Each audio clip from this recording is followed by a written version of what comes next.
नष्ट तो भगवान कर सकते हैं केवल।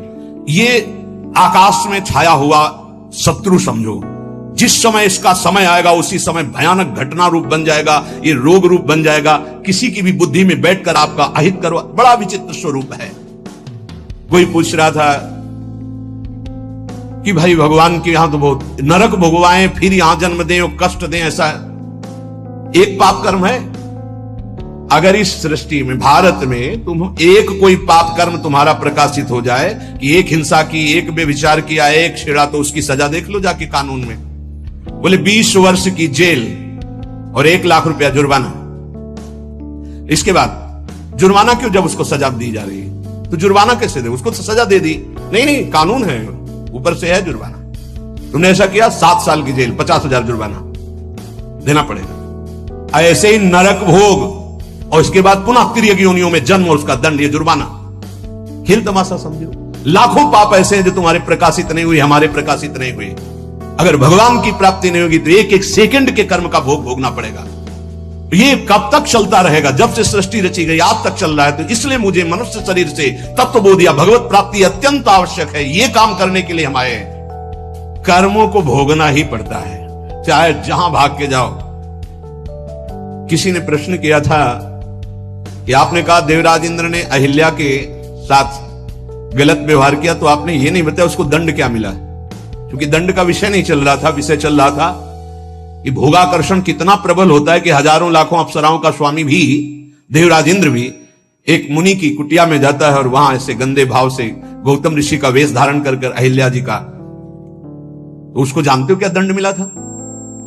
उसको 1000 भग हो जाए तुरंत साफ मिला था। तुझे भग से, भग माने योनि, तुझे योनि से बहुत प्यार है, तू देवराज इंद्र है, तू जो चाहे कर सकता है, तो देख मैं अभी तुझे दंड देता हूं। गौतम ऋषि ने कहा शास्त्र भगधारी हो जा। पूरे शरीर में हजारों योनियां हो गई और हर योनि से महान दुर्गंध। अब बैठ त्रिभुवन पति बन करके चरणों में लौट गए। 1000 योनि पूरे शरीर में, योनि योनि और दुर्गंध युक्त घृणास्पद घोर नर्क समझो, घोर नर्क। चरणों में गिर गए, महाराज त्रुटि हो गई, आप भगवत स्वरूप ऋषि हो, आप बड़े दयालु, बहुत विनय की। तब का भोग तब तक जब तक भगवान रामावतार में नहीं आते। जब श्री राम अवतार लेंगे तो उनके दर्शन के लिए ब्रह्मादि सब देवता उपस्थित होंगे, तू भी उपस्थित होगा। तब यही भग 1000 नेत्र रूप में परिणित हो जाएंगे। ये दंड मिला था। तो जानते हो सिंहासन में बैठने से शर्म आती थी और महल में रहते थे अमरावतीपुरी में। निकलना मुश्किल था क्योंकि 1000 भग खुला उनके शरीर में बने हुए थे। कर्मणों गहनो गति, गहन है कर्म की गति, भोगना पड़ेगा। एकमात्र श्री भगवान क्षमा कर सकते हैं, दूसरा कोई नहीं। आम त्वाम सर्वपापेभ्यो मोक्षयिष्यामि मा शुचा। कामना जब उपासक के अंदर होती है तो ना चाहते हुए भी उससे पाप कर्म हो जाता है। विकर्म से बचना है तो काम कामना वासना मन ते अति कर दूर। राधा राधा राधा पर है बहुत कठिन, बहुत कठिन है। कामना के त्याग के बिना ये निषिद्ध कर्म, पाप कर्म, विकर्म, इससे बचा नहीं जा सकता। गहनो कर्मणो गति, कर्म की बड़ी गहन गति है। कौन सा कर्म बांधने वाला है, कौन सा कर्म मुक्त करने वाला है, इसका निर्णय करने में सब समर्थ नहीं है। जो भगवान में चित्त जोड़े हुए या स्वरूप बोध है वही उन्हीं के द्वारा निर्णय माना जा सकता है। ये बड़े बड़े विद्वानों में भी गलती हो जाएगी निर्णय करने में। निर्णय में 2 ही समर्थ हैं, या तो भगवत प्रेमी महात्मा या ब्रह्मबोध संपन्न ब्रह्म ऋषि। कर्म क्या है समझ गए? कोई भी कर्म करने के पहले जो फल आकांक्षा से प्रेरित होकर शास्त्र सम्मत किया जाता है उसे कर्म कहते हैं। अकर्म क्या है? जो तत्वबोध प्राप्त महापुरुष हैं, निर्लिप्त हैं, ममता रहित हैं, आसक्ति रहित हैं, उनके द्वारा हुआ कर्म अकर्म हो जाता है। वो फल नहीं देगा, वो बांधने वाला नहीं। विकर्म क्या है? जो कामना बढ़ी हुई मनमानी पापाचरण है उसे विकर्म कहते हैं। और ये बहुत भयावह है, ये दुर्गति का कारण है। इसी से नाना प्रकार के दुख भोगने पड़ते हैं।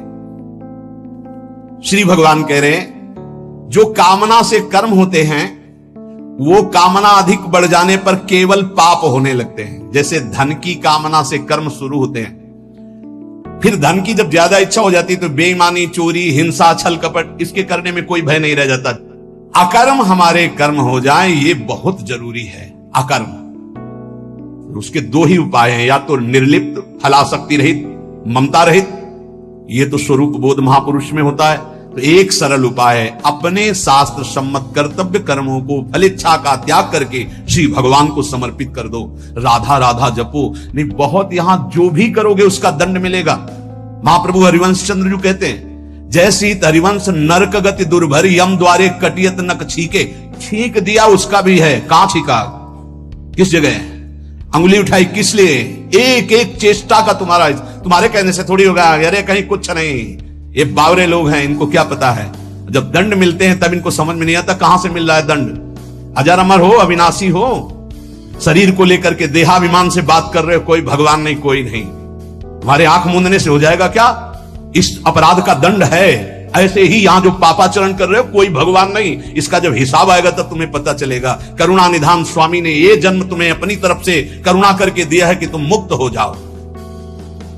उपासक को चाहिए कि कामना का नाश करके, विकर्म का नाश करके अकर्म हो जाए, तभी वो जीवन मुक्त होता है। कर्मण्य कर्मयः पश्येद कर्मणि च कर्मयः, सा बुद्धिमान मनुष्येषु स युक्तः कृष्ण कर्मकृत। बड़ी बात कह रहे हैं श्री भगवान। कर्मण्य कर्मयः पश्येद कर्मणि च कर्मयः, जो मनुष्य कर्म में अकर्म देखता है स्थिति, और जो अकर्म में कर्म देखता है, वो मनुष्यों में सर्वश्रेष्ठ बुद्धिमान है, वो योगी है, वो ज्ञानी है, वो संपूर्ण कर्मों को करने वाला होते हुए भी कृतकृत्य जीवन मुक्त है। ये स्थिति है। कर्मण्य अकर्म यह पश्चेत, कर्म करते हुए भी अकर्म स्थिति, कर्म करते हुए भी निर्लिप्त रहना। निर्लिप्तता एक बहुत बड़ी सिद्धि है। यहां जो भी कर्म होता है लिप्त होकर होता है। मानो आधी आपकी परिक्रमा हुई, चलो अब बैठ करके पद गाते हो गए, नहीं थोड़ा ही तो रह गया, पूरी हो जानी चाहिए। क्यों, कौन सा फल चाहिए, कौन सा फल चाहिए, नहीं पूरी होने पर ही सिद्धि होती, फल प्राप्त होती। फल आगे रख लिया ना, लिप्त हो गए, लिप्त हो गए। ये इसी तरह सब शुभ से शुभ, बड़े से बड़े कर्म में निर्लिप्तता का मतलब है पूर्ण होना, ना होना, लाभ होना या हानि हो जाना, जय या पराजय, सुख या दुख, सुख दुखे समय कृत्वा लाभा लाभो जया जयो, ये निर्लिप्त स्थिति है। पूर्णता, पूर्णता से मतलब कोई संकल्प नहीं, स्वाभाविक सहज ही। आगे इस श्लोक में इसका भी भगवान वर्णन करते हैं। पूरा हुआ कर्म या नहीं पूरा हुआ, फल अनुकूल आया या प्रतिकूल आया, आया या नहीं आया, इससे किसी से मतलब नहीं। निर्लिप्त, शास्त्र सम्मत केवल कर्म बिना किसी संकल्प इच्छा के हो रहा है।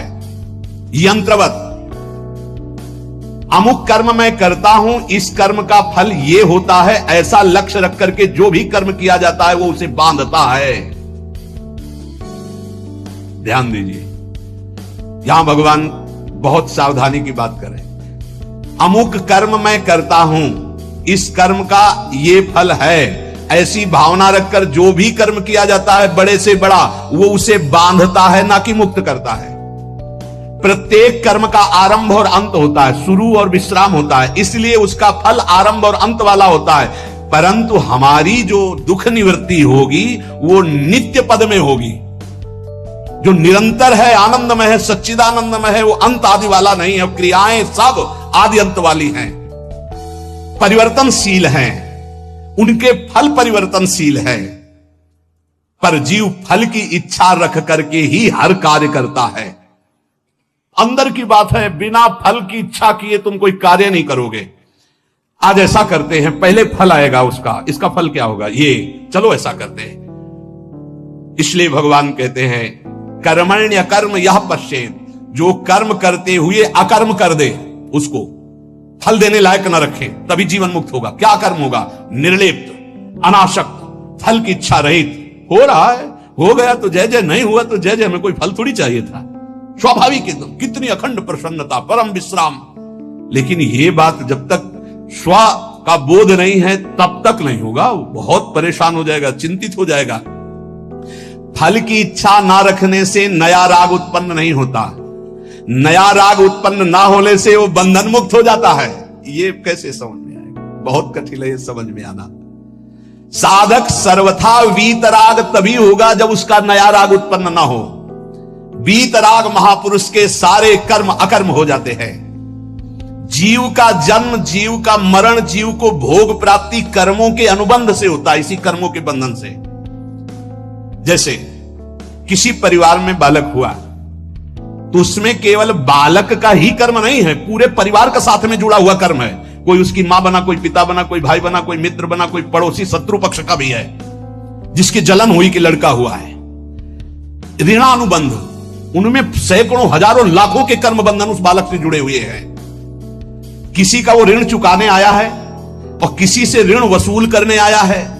किसी का सुख भोगा तो सुख देने आया है और किसी का बदला लेने आया है।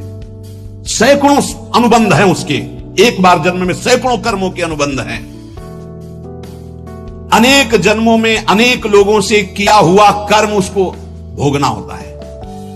ये लेन देन का, दुख सुख का, जन्म मरण का व्यापार बहुत समय से चलता आ रहा है। इसको बंद करने का अवसर आ गया है। जन्म मरण से छुटकारा मिलने के लिए हमको मानव देव सत्संग मिला है। इसको बंद करने का उपाय है आगे के लिए कर्जा लेना नहीं, और जिनको कर्जा दे दिए हैं उनका माफ कर दें या वापस ले ले, दुकान बंद करे चले। लेना ना देना, मगन रहना, दोनों बात करनी पड़ेगी। या तो माफ करो, प्रभु से प्रार्थना करो कि जिनको हम दिए हैं हमें कभी नहीं लेना, हमें नहीं लेना, क्योंकि लेने आना पड़ेगा। हे नाथ क्षमा करो, हमने माफ किया और हमको माफ करो। जिनको हो तो प्रभु सामने भेजो और सेवा करवा दो, और या फिर माफ करो, अब लेने देने से हमें मुक्त करो। प्रभु ही करते हैं। जिनसे सेवा करवाई है सेवा करनी पड़ेगी। नया ऋण लेना बंद करो, पुराना ऋण चुका दो, सेवा कर दो, सेवा ले मत। ऋणानुबंध, लेने देने का व्यापार अगर बंद हो गया तो तुम मुक्त हो जाओगे, जन्म मरण बंद हो जाएगा। जैसे दुकानदार अपनी दुकान खत्म करना चाहता हो तो उसे दो काम करने पड़ेंगे। जिसको देना है उसको तो पक्का दे दो, देना ही पड़ेगा, नहीं तो दुकान हटाने के बाद भी वो लेगा तुमसे। तुम वही दुकानदार हो ना, 100 रुपया लाओ हमारे, तुमने लिए थे, देना पड़ेगा। लेने में क्षमा कर सकते हो कि हमें नहीं चाहिए, पर देने में आपको देना होगा। जिससे लेना है उसे तो तुम क्षमा कर सकते हो, जाओ हमने माफ किया, लेकिन जिसको देना है वो देना है। नहीं वो तो कहीं भी दुकान खत्म करने के बाद भी मिलोगे तो तुमसे ले लेगा। अगर ये लेना और देना दोनों मिटा पाए इस जन्म में, तभी तो। जैसे कोई गाली दी, हिसाब है भाई, हिसाब है। और हृदय में पीड़ा हुई ना तो हमने पहुंचाई होगी पीड़ा। राधा राधा राधा, किसी ने धक्का मारा, किसी ने कटु व्यवहार किया, अपमान किया, भगवान हमारे किसी अपराध का मार्जन कर रहे हैं, इसीलिए भक्त सहता है।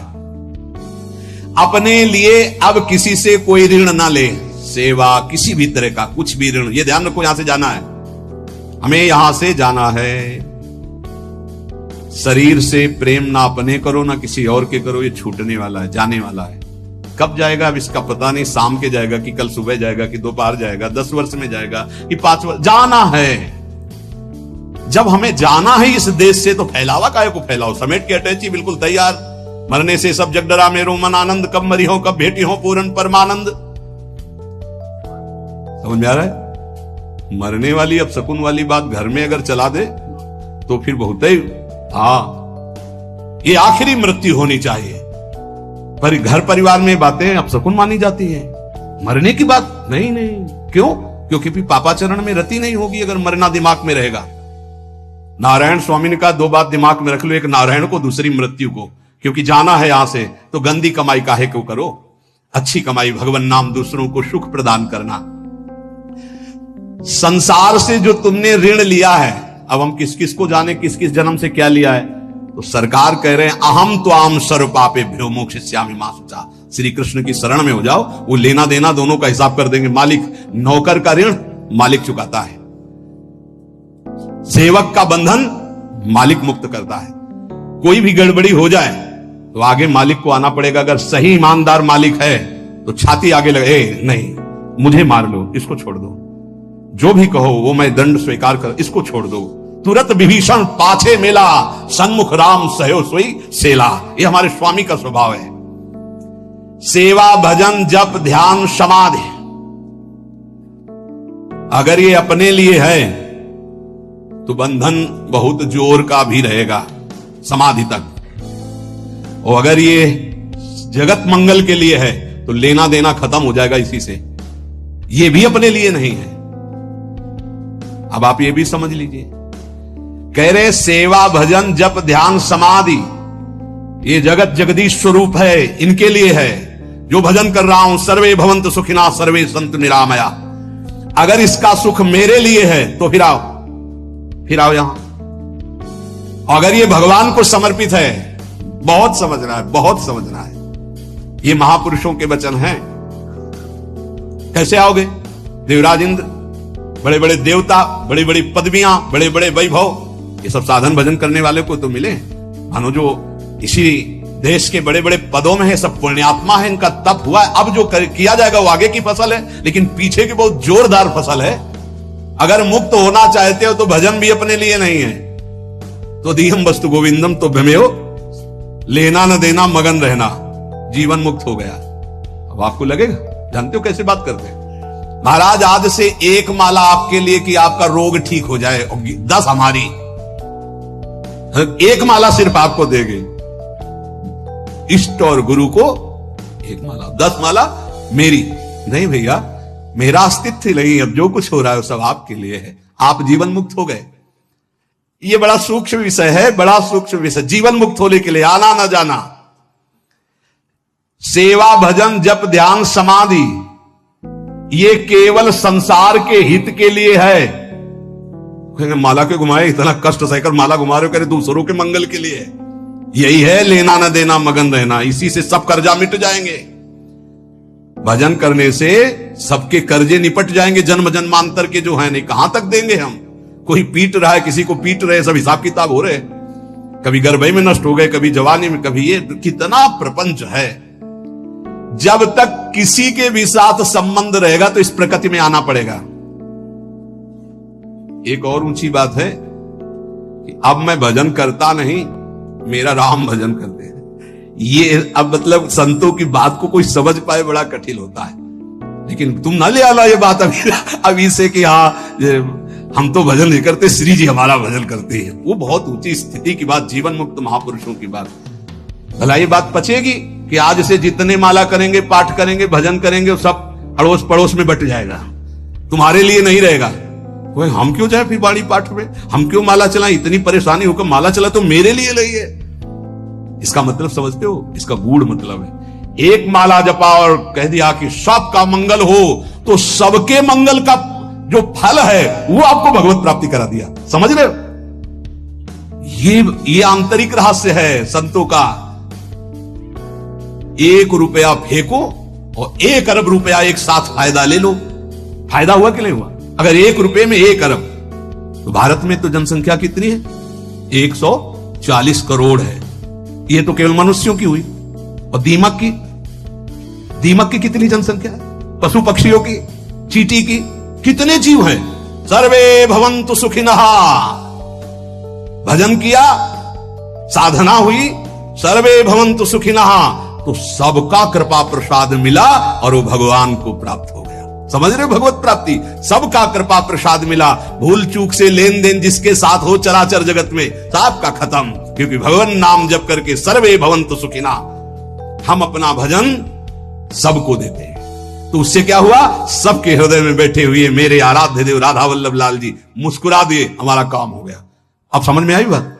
अगर ये ना कहें, कह दे कि संसार के लिए भजन करो, इतना कठिन काम भजन हम दूसरों के लिए करें, हम अपने कल्याण के लिए करेंगे। अपना कल्याण तभी होगा जब सबसे लेना देना खत्म हो जाएगा, और वो तभी होगा जब सबके लिए हम भजन करेंगे। पता नहीं हमारा किससे क्या संबंध, का किस जन्म का कौन सा ऋणानुबंध है।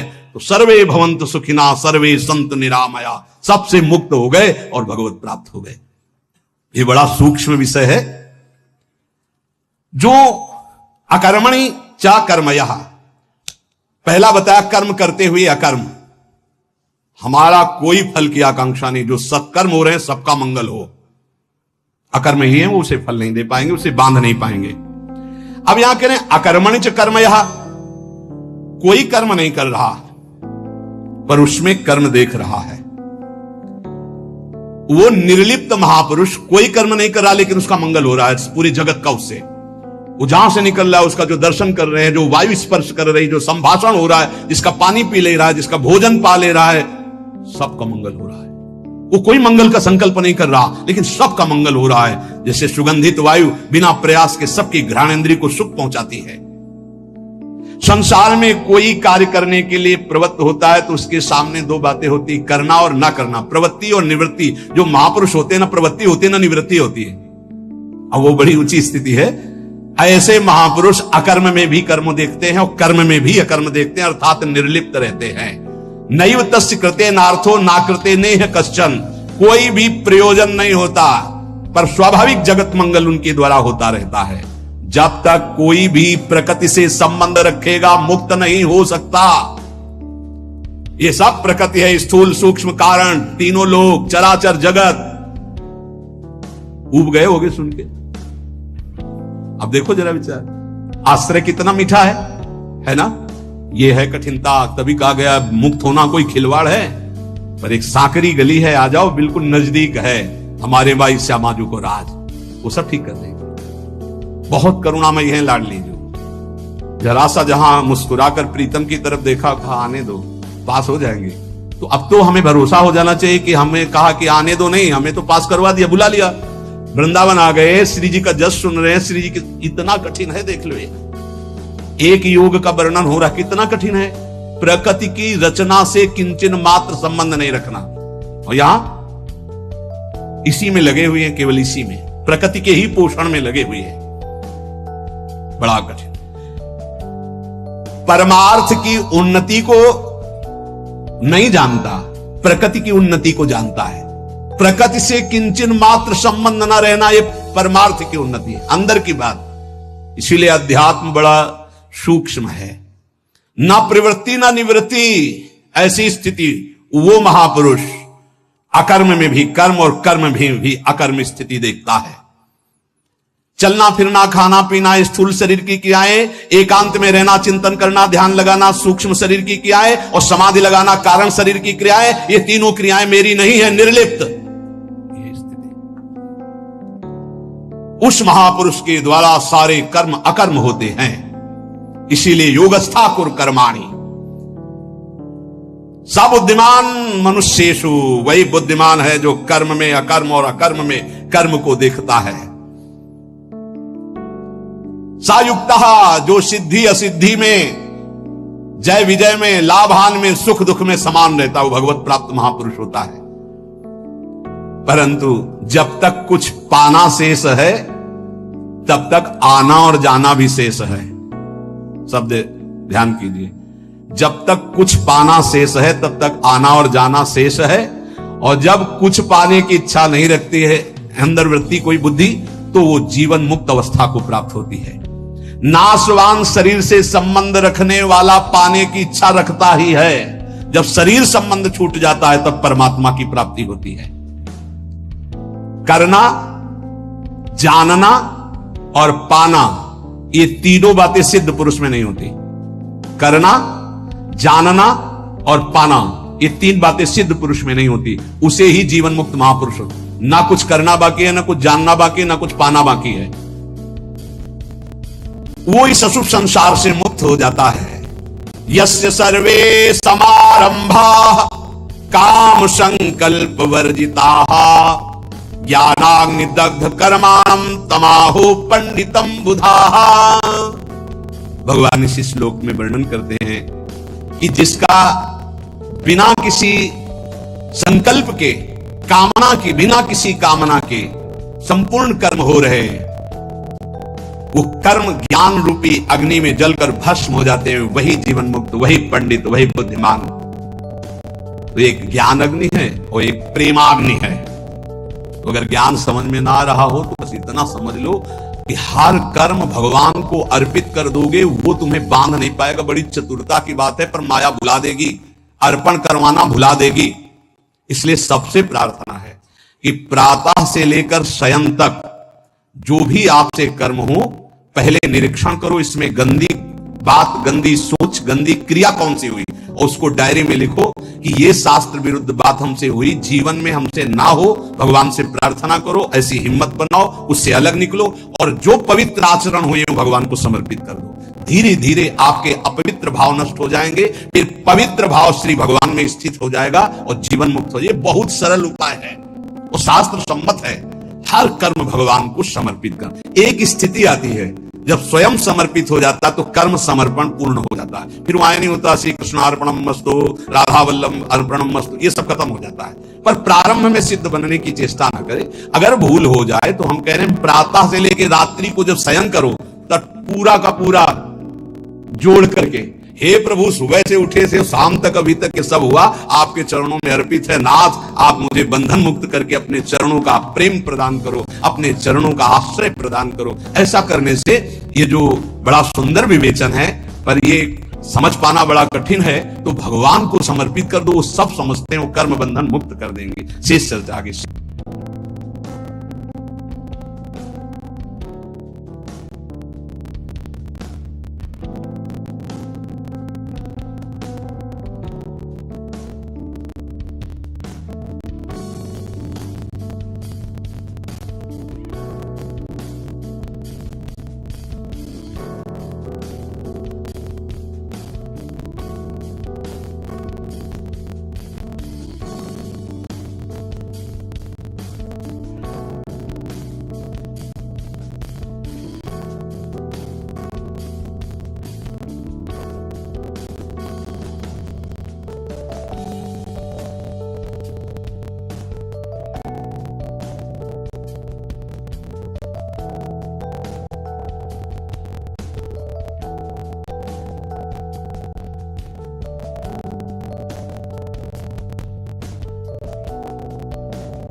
कामना, काम बड़ा शत्रु है, इसीलिए उन्नति नहीं हो पाती अध्यात्म में। और जो संसार में, उनको तो पता ही नहीं कि मैं पाप कर रहा हूं, वो और खुश होते हैं कि आज हमने ये भोग लिया, आज हमने ये छल कर लिया, आज हमने ये कपट कर लिया। कामना से कर्म होते हैं, कामना जितनी बढ़ती जाती है पाप कर्म उतना ही बढ़ते जाते हैं। शास्त्र के विरुद्ध मनमानी आचरण में पाप ही होता है, शब्द याद कर लो। शास्त्र आज्ञा के विरुद्ध मनमानी आचरण में सदैव पाप ही होता है। ये विकर्म बड़ा भयावह होता है और ये भारी दंड देता है, और ये कभी नष्ट नहीं होता। नष्ट तो भगवान कर सकते हैं केवल।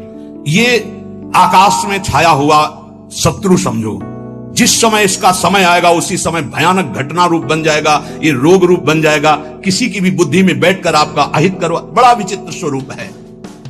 कोई पूछ रहा था कि भाई भगवान के यहां तो बहुत नरक भोगवाएं, फिर यहां जन्म दें और कष्ट दें, ऐसा एक पाप कर्म है। अगर इस सृष्टि में, भारत में तुम एक कोई पाप कर्म तुम्हारा प्रकाशित हो जाए कि एक हिंसा की, एक बेविचार किया, एक छेड़ा, तो उसकी सजा देख लो जाके कानून में। बोले 20 वर्ष की जेल और 1 लाख रुपया जुर्माना। इसके बाद जुर्माना क्यों, जब उसको सजा दी जा रही है तो जुर्माना कैसे दे? उसको तो सजा दे दी। नहीं, कानून है, ऊपर से है जुर्माना। तुमने ऐसा किया 7 साल की जेल, 50,000 जुर्माना देना पड़ेगा। ऐसे ही नरक भोग और इसके बाद पुनः तिर्यक योनियों में जन्म और उसका दंड, ये जुर्माना। खेल तमाशा समझो। लाखों पाप ऐसे हैं जो तुम्हारे प्रकाशित नहीं हुए, हमारे प्रकाशित नहीं हुए।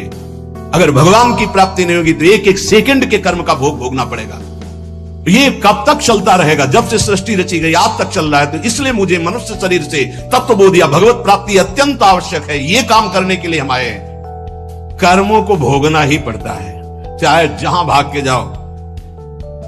किसी ने प्रश्न किया था कि आपने कहा देवराज इंद्र ने अहिल्या के साथ गलत व्यवहार किया, तो आपने ये नहीं बताया उसको दंड क्या मिला। क्योंकि दंड का विषय नहीं चल रहा था, विषय चल रहा था कि भोगाकर्षण कितना प्रबल होता है कि हजारों लाखों अप्सराओं का स्वामी भी, देवराज इंद्र भी, एक मुनि की कुटिया में जाता है और वहां ऐसे गंदे भाव से गौतम ऋषि का वेश धारण कर अहिल्या जी का, तो उसको जानते हो क्या दंड मिला था? उसको 1000 भग हो जाए तुरंत साफ मिला था। तुझे भग से, भग माने योनि, तुझे योनि से बहुत प्यार है, तू देवराज इंद्र है, तू जो चाहे कर सकता है, तो देख मैं अभी तुझे दंड देता हूं। गौतम ऋषि ने कहा सहस्त्र भगधारी हो जा। पूरे शरीर में हजारों योनियां हो गई और हर योनि से महान दुर्गंध, अब बैठ त्रिभुवन पति बन करके चरणों में लौट गए। 1000 योनि पूरे शरीर में, योनि योनि और दुर्गंध युक्त घृणास्पद घोर नर्क समझो, घोर नर्क। चरणों में गिर गए, महाराज त्रुटि हो गई, आप भगवत स्वरूप ऋषि हो, आप बड़े दयालु, बहुत विनय की। तब का भोग तब तक जब तक भगवान रामावतार में नहीं आते। जब श्री राम अवतार लेंगे तो उनके दर्शन के लिए ब्रह्मादि सब देवता उपस्थित होंगे, तू भी उपस्थित होगा, तब यही भग 1000 नेत्र रूप में परिणित हो जाएंगे। ये दंड मिला था। तो जानते हो सिंहासन में बैठने से शर्म आती थी और महल में रहते थे अमरावतीपुरी में, निकलना मुश्किल था क्योंकि 1000 भग खुला उनके शरीर में बने हुए थे। कर्मणों गहनो गति, गहन है कर्म की गति, भोगना पड़ेगा। एकमात्र श्री भगवान क्षमा कर सकते हैं, दूसरा कोई नहीं। आम त्वाम सर्वपापेभ्यो मोक्षयिष्यामि मा शुचा। कामना जब उपासक के अंदर होती है तो ना चाहते हुए भी उससे पाप कर्म हो जाता है। विकर्म से बचना है तो काम कामना वासना मन ते अति कर दूर। राधा राधा राधा, पर है बहुत कठिन, बहुत कठिन है। कामना के त्याग के बिना ये निषिद्ध कर्म, पाप कर्म, विकर्म, इससे बचा नहीं जा सकता। गहनो कर्मणो गति, कर्म की बड़ी गहन गति है। कौन सा कर्म बांधने वाला है, कौन सा कर्म मुक्त करने वाला है, इसका निर्णय करने में सब समर्थ नहीं है। जो भगवान में चित्त जोड़े हुए या स्वरूप बोध है, वही उन्हीं के द्वारा निर्णय माना जा सकता है। ये बड़े बड़े विद्वानों में भी गलती हो जाएगी निर्णय करने में। निर्णय में 2 ही समर्थ हैं, या तो भगवत प्रेमी महात्मा या ब्रह्मबोध संपन्न ब्रह्म ऋषि। कर्म क्या है समझ गए? कोई भी कर्म करने के पहले जो फल आकांक्षा से प्रेरित होकर शास्त्र सम्मत किया जाता है उसे कर्म कहते हैं। अकर्म क्या है? जो तत्वबोध प्राप्त महापुरुष हैं, निर्लिप्त हैं, ममता रहित हैं, आसक्ति रहित हैं, उनके द्वारा हुआ कर्म अकर्म हो जाता है। वो फल नहीं देगा, वो बांधने वाला नहीं। विकर्म क्या है? जो कामना बढ़ी हुई मनमानी पापाचरण है उसे विकर्म कहते हैं, और ये बहुत भयावह है, ये दुर्गति का कारण है। इसी से नाना प्रकार के दुख भोगने पड़ते हैं। श्री भगवान कह रहे हैं जो कामना से कर्म होते हैं वो कामना अधिक बढ़ जाने पर केवल पाप होने लगते हैं। जैसे धन की कामना से कर्म शुरू होते हैं, फिर धन की जब ज्यादा इच्छा हो जाती है तो बेईमानी, चोरी, हिंसा, छल कपट, इसके करने में कोई भय नहीं रह जाता। अकर्म हमारे कर्म हो जाए ये बहुत जरूरी है। अकर्म, उसके 2 ही उपाय हैं, या तो निर्लिप्त, फलासक्ति रहित, ममता रहित, ये तो स्वरूप बोध महापुरुष में होता है। तो एक सरल उपाय है, अपने शास्त्र सम्मत कर्तव्य कर्मों को फलिच्छा का त्याग करके श्री भगवान को समर्पित कर दो। राधा राधा जपो, नहीं बहुत यहां जो भी करोगे उसका दंड मिलेगा। महाप्रभु हरिवंश चंद्र जी कहते हैं जैसी हरिवंश नरक गति दुर्भर यम द्वारे कटियत नक छीके। छींक दिया उसका भी है, कहां छीका, किस जगह, अंगुली उठाई किस लिए? एक एक चेष्टा का तुम्हारे कहने से थोड़ी होगा। अरे कहीं कुछ नहीं, ये बावरे लोग हैं, इनको क्या पता है। जब दंड मिलते हैं तब इनको समझ में नहीं आता कहां से मिल रहा है दंड। अजर अमर हो, अविनाशी हो, शरीर को लेकर के देहाभिमान से बात कर रहे हो, कोई भगवान नहीं, कोई नहीं। हमारे आंख मूंदने से हो जाएगा क्या? इस अपराध का दंड है। ऐसे ही यहां जो पापाचरण कर रहे हो, कोई भगवान नहीं, इसका जब हिसाब आएगा तब तुम्हें पता चलेगा। करुणा निधान स्वामी ने ये जन्म तुम्हें अपनी तरफ से करुणा करके दिया है कि तुम मुक्त हो जाओ। उपासक को चाहिए कि कामना का नाश करके, विकर्म का नाश करके अकर्म हो जाए, तभी वो जीवन मुक्त होता है।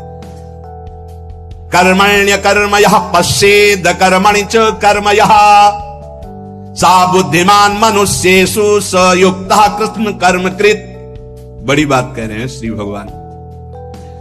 कर्मण्य कर्म यह पश्येद कर्मणि च कर्म यह, जो मनुष्य कर्म में अकर्म देखता है स्थिति, और जो अकर्म में कर्म देखता है, वो मनुष्यों में सर्वश्रेष्ठ बुद्धिमान है, वो योगी है, वो ज्ञानी है, वो संपूर्ण कर्मों को करने वाला होते हुए भी कृतकृत्य जीवन मुक्त है।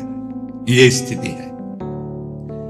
कर्मण्य अकर्म यह पश्येत, कर्म करते हुए भी अकर्म स्थिति, कर्म करते हुए भी निर्लिप्त रहना। निर्लिप्तता एक बहुत बड़ी सिद्धि है। यहां जो भी कर्म होता है लिप्त होकर होता है। मानो आधी आपकी परिक्रमा हुई, चलो अब बैठ करके पद गाते हो गए। नहीं नहीं, थोड़ा ही तो रह गया, पूरी हो जानी चाहिए। क्यों? कौन सा फल चाहिए? कौन सा फल चाहिए? नहीं, पूरी होने पर ही सिद्धि होती, फल प्राप्त होती। फल आगे रख लिया ना, लिप्त हो गए, लिप्त हो गए। ये इसी तरह सब शुभ से शुभ, बड़े से बड़े कर्म में निर्लिप्तता का मतलब है पूर्ण होना, ना होना, लाभ होना या हानि हो जाना, जय या पराजय, सुख या दुख, सुख दुखे समय कृत्वा लाभा लाभो जया जयो। ये निर्लिप्त स्थिति है। पूर्णता पूर्णता से मतलब कोई संकल्प नहीं, स्वाभाविक सहज ही। आगे इस श्लोक में इसका भी भगवान वर्णन करते हैं। पूरा हुआ कर्म या नहीं पूरा हुआ, फल अनुकूल आया या प्रतिकूल आया, आया या नहीं आया, इससे किसी से मतलब नहीं। निर्लिप्त शास्त्र सम्मत केवल कर्म बिना किसी संकल्प इच्छा के हो रहा है। यंत्रवत अमुक कर्म मैं करता हूं, इस कर्म का फल ये होता है, ऐसा लक्ष्य रख करके जो भी कर्म किया जाता है वो उसे बांधता है। ध्यान दीजिए, यहां भगवान बहुत सावधानी की बात कर रहे हैं। अमुक कर्म मैं करता हूं, इस कर्म का ये फल है, ऐसी भावना रखकर जो भी कर्म किया जाता है बड़े से बड़ा, वो उसे बांधता है, ना कि मुक्त करता है। प्रत्येक कर्म का आरंभ और अंत होता है, शुरू और विश्राम होता है, इसलिए उसका फल आरंभ और अंत वाला होता है। परंतु हमारी जो दुख निवृत्ति होगी वो नित्य पद में होगी, जो निरंतर है, आनंदमय है, सच्चिदानंदमय है, वो अंत आदि वाला नहीं है। क्रियाएं सब आदि अंत वाली हैं, परिवर्तनशील।